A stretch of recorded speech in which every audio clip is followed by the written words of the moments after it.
How's everybody doing? My name is Anthony Brian Logan, and today I want to talk about Black Lives Matter and the rebuttal to a NRA video. Now, if you don't know what I'm talking about, if you've not seen the videos, I'll show those in a little bit, but I just want to tee it up for you first. Now, the NRA video featured Dana Loesch. It's about 1 minute long, and she's talking about how the left, the crazy media, how they're trying to incite violence on the streets, how they're trying to drum up the Black Lives Matter rhetoric, you know, just like the officers that got shot in Dallas, Texas 1 year ago, just the other day. 5 officers got shot by somebody that had been radicalized by Black Lives Matter. That was a core essence of the video. I'll talk about it a little bit more after we see it. So a group of Black Lives Matter that's based in LA decided to come up with a rebuttal to the original video from the NRA. Now, of course, they took it the complete wrong way. I've seen some of this reaction from a lot on the left. They're talking about, well, the NRA ad was like a call to arms. They were trying to incite violence amongst members and anyone else that's watching. Of course, that's not really what it was. But before we go down that rabbit hole of explaining what's going on with these videos and of any further reaction, and to get a greater picture, what I want to do right now is show you both clips. They're pretty short. The first one is about 1 minute long from the NRA. The second one is about 2 minutes long from Black Lives Matter, LIES, as I said it. So after we get done with that, we'll come and talk. And that's pretty much what it is. So without further ado, go ahead and roll it. They use their media to assassinate real news. They use their schools to teach children that their president is another Hitler. They use their movie stars and singers and comedy shows and award shows to repeat their narrative over and over again. And then they use their ex-president to endorse the resistance, all to make them march, make them protest, make them scream racism and sexism and xenophobia and homophobia, to smash windows, burn cars, shut down interstates and airports, bully and terrorize the law-abiding, until the only option left is for the police to do their jobs and stop the madness. And when that happens, they'll use it as an excuse for their outrage. The only way we stop this, the only way we save our country and our freedom, is to fight this violence of lies with the clenched fist of truth. I'm the National Rifle Association of America, and I'm freedom's safest place. They use their guns to assassinate black people. They use their schools to funnel black students through a school-to-prison pipeline. They use their state institutions, bought politicians, business conglomerates, and white supremacist domestic terrorists to incite violence over and over again. And then they use their new president to enact a law and order administration, all to make them shoot first, to make them ask questions later, make them scream, "I thought he had a gun in his hand," and "I feared for my life," and "he matched the description of a suspect," and "she was threatening us." To shoot and kill Philando Castile, Charlena Lyles, Keisha Michael, Keith Bursey, and Waukesha Wilson, until the only option left is for black people to disrupt the systems that keep us oppressed and build the kinds of communities in which we want to live. And when that happens, they'll use it as an excuse to kill more of us. The only way we stop this, the only way we save our communities and our struggle for freedom, is to fight this violence with the raised, clenched black fist of resistance. We are Black Lives Matter, and we are freedom's future place. Wait, hold up. What's with the aggressive fear-mongering video tactics? Someone cut the music and bring up the lights. Better. We're talking about our lives here. When the NRA issues a public call to their constituents inciting violence against people who are constitutionally fighting for their lives, we don't take that lightly. We know that we are not safe, but we are not scared either. We will continue to produce media, teach students, march, and protest to not only protect the First Amendment as fiercely as the NRA protects the Second, but to protect our lives from gun-toting racists. We demand the NRA immediately remove their dangerous propaganda videos narrated by conservative talk radio hosts Dana Loesch and Grant Stinchfield. Okay, so you saw what's going on. You're able to see what's happening. Now, let's talk about the first video. First things first, Dana Loesch and the NRA. Now, the left, many on the left, many in the mainstream media, and of course, Black Lives Matter, as you saw by the second video, they took this as a call to violence against black people, against minorities, air quotes minorities, or whatever else they want to call it. But I took it as just looking at what's going on and who's the real enemy here, right?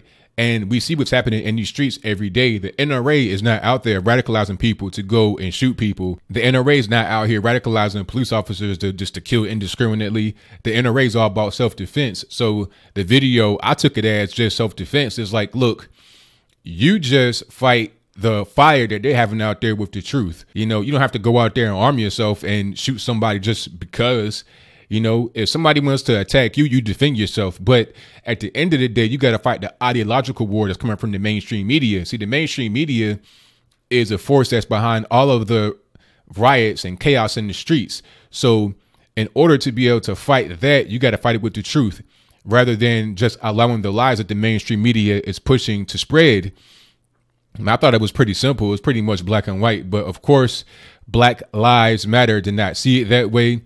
And this group here, like I said, they're based in Los Angeles. So they have their own, their own agenda, because they mentioned people in the video that were based in LA. And then they mentioned other cases.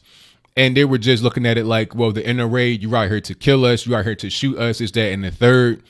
And it came off like they were just trying to blame the NRA and the white supremacists and police officers, is that and the third, for their own issues, for what happened. Now, I'll be the first one to admit, I don't know all the ins and outs of all the cases that were mentioned by Black Lives Matter as it relates to those that were killed by police or people that could be affiliated with the police. But here's the thing. It was only a handful of people, maybe about 5 to 6 people. That's only a handful. When you're talking about the total overall numbers of black folks that get shot and killed every year, not by police, which is right around 7,000 annually. And it was more than that back in the 1990s before the crime bill. But I digress. My whole point here is that there's a bigger picture to be looked at rather than just a small area of the country. Now, granted, Los Angeles is a big place. It's 10 million people in one county, but we have 325 million people in the whole country, right? And we're a vast geographic region. So you can't just focus your energy on just on one place. Focus it on the whole country and look at each situation for what it is. Don't just put it under one umbrella of, well, the police officer was radicalized by the NRA. They were violent. They were out of line. You can't look at it. You can't look at it that way because the numbers don't make any sense when you look at things that way, right? The real numbers. That's not, nothing crazy, nothing from some kind of conservative think tank, liberal think tank. Nah, look at the hardcore facts. Black folks, only about 13% of the U.S. population, right?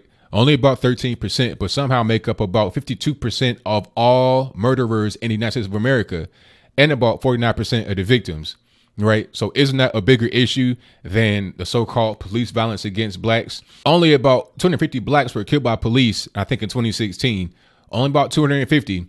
And 90% of that was justified. Well, more than that, 95, 99% of that was justified. It's usually some criminal, some gangbanger that needed to be shot and killed because they were endangering the police officer and or other people, other civilians. Now, that's the truth. And when I say that, some people get upset. They say, well, how do you know that? But then these same people will say that the reason why the black on black violence crime is so high, undeniably high, is because of street violence, is because of gangbangers killing each other. So which one is it? Are you saying that the numbers are high when you're talking about black on black violence because of the gangbangers, because of those that are out there in the street committing crime amongst each other? But then at the same time, you say that the people that get killed by police officers that are patrolling these areas where the gangbangers live at, where they terrorize people at, are you saying that the police officers are killing them unjustly? It's somehow just not right? Even when there's evidence to prove that they are right, even when the jury says that they are right, it doesn't make any sense. You can't have both be true simultaneously, right? And the thing about it, let's look at the black on black violence. Who's being killed? Just because they're gangbangers being killed does not mean that their life doesn't matter. I mean, there's people out here that got kids, there's somebody's brother, uncle, father. And nowadays you got more black women that are being shot and killed by each other and other men in the street. When you're talking about the black community, they are also part of the fastest growing prison population right now in the USA, black women.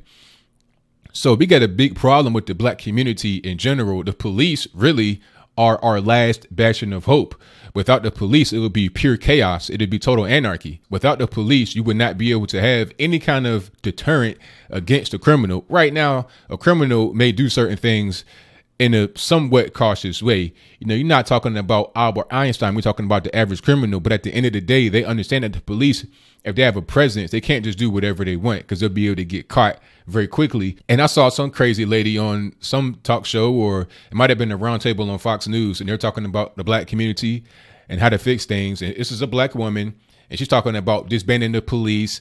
And I've heard people talk about the police came from slave catchers, this, that, and the third, so they should be disbanded. But the reality is the police are the last bastion of hope. Without them, there is zero deterrent from a criminal to go out there and commit criminal acts.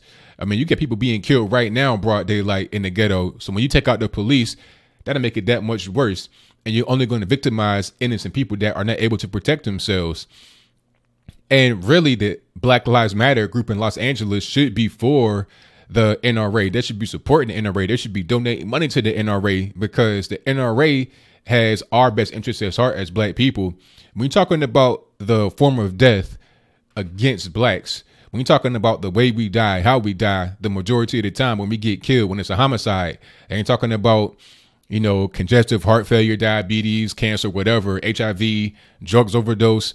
What I'm talking about is how we die when we get killed by one another in the black community. We're talking about innocent people. The number one way is because we're not armed, but they are. They bust in the crib, guns blazing. We have no way to protect ourselves. That's what's going on, contrary to popular belief. It ain't just, you know, gangbangers in the shootout. A lot of times you got innocent men, women, and children in the comfort of their own home. They get victimized by these people that terrorize the black community that also happen to be black themselves. Right. And then if people want to talk about black on black violence and they want to discredit it, they want to say, well, look at white on white crime. But here's the thing. Look at it like this. If black folks are only 13% of the U.S. population at best, then how are we also 52% of all the murderers in the USA? It doesn't make any sense. It should be right along the lines of our population percentage. It's because we commit crime at such a high rate that is disproportionate from our percentage of the population. And that's the point. We commit more murder than everybody else, even though we are the third largest population. Whites are about 69, 68%. Hispanics are about 17%. And we're about 13%. But yet our murder rate is higher than both of theirs. It doesn't make any sense, but that's where we are. And when you're talking about interracial crime, you know, black on white, white on black, the truth is that we kill more whites than whites kill blacks, even though we have less population than they do, much less. We're talking about maybe about 1/3 or 1/4. So at the end of the day, we got to look at ourselves as black people in the black community. Stop trying to, you know, talk about the NRA and inciting violence. They don't need to do anything. It ain't no KKK. It ain't no NRA conspiracy. It ain't none of that. It's us. Think about it like this as I close. If you were a KKK member, right, and your whole goal was to see the black community just go away, you want all of us to die, your dream would be to have every black person be deceased in the USA so you can have a white country again. If that was your goal, then why would you go out there and touch a gun at all? All you got to do is vote liberal. Why touch a gun? Why get dirty? For what? Just vote liberal. Because why? Because they're the ones that say that abortion is a good thing. You're talking about 17.5 million black babies that have been aborted since 1973 Roe v. Wade, right? That's more than everything. That's more than homicide, suicide, car accidents, fire, murder, HIV, AIDS, drugs, all of that combined tenfold. And didn't they find like 10, 20,000 black babies in the dumpster in LA? Wouldn't that be a more appropriate cause for concern for Black Lives Matter Los Angeles rather than 5 people that got killed by police officers? And who knows if they deserved it, if it was an accident, if the police officer got locked up, if it was an injustice, who knows? You just mention the name and say, oh, they got killed by police, but you don't give any kind of proper context as to what happened. And you're not focusing on the real issues. You're focusing on low-hanging fruit. See, it's always easier to focus on low-hanging fruit rather than to chop down the whole tree, right? The tree that has to get chopped down is the black-on-black violence, the black-on-black crime that plagues black communities. The low-hanging fruit is the so-called police violence, right? It's easy to come after somebody that's white and or a police officer, but it's much harder to come after the people that live right next to you in your own house, your own children. So like I said, if you want to keep the black community in turmoil, if you want it to stay poor, if you want these problems to always happen, the Black Lives Matter people to always be out there rallying and cheering, then keep supporting them, because what you're doing is you're feeding a self-fulfilling prophecy. When you vote for welfare, when you vote for gun control, when you vote for high minimum wage, when you vote for poverty, essentially, you'll get more of it. So what do you think? Do you think Black Lives Matter Los Angeles is just doing more of the same thing that's been done over the past few years, few weeks, few months, few days? Talk about white people and how they're so bad and this, that, and the third, but they're not looking at the greater picture? Or do you think that the U.S. police have some work to do, that they could operate better in Black communities? Now, if that's your answer, if you think that way, then what can they really do beyond what they've done already? What can they really do? I don't really know. I mean, you tell me, what can an officer do to improve himself, to improve the workforce, to improve the Black community? All I've seen that has worked is being tough on crime. When you're not tough on crime, when you're soft on crime, crime is allowed to fester. It's allowed to manifest itself in a very dangerous way, which only impacts those of us in the Black community negatively. It does not impact or affect those that are outside that we keep blaming for our own problems that we create. But whatever your comments are, let me know in the comments below. And that's all I got to say for this video. If you like what you heard, please comment, rate, share, and subscribe. Peace.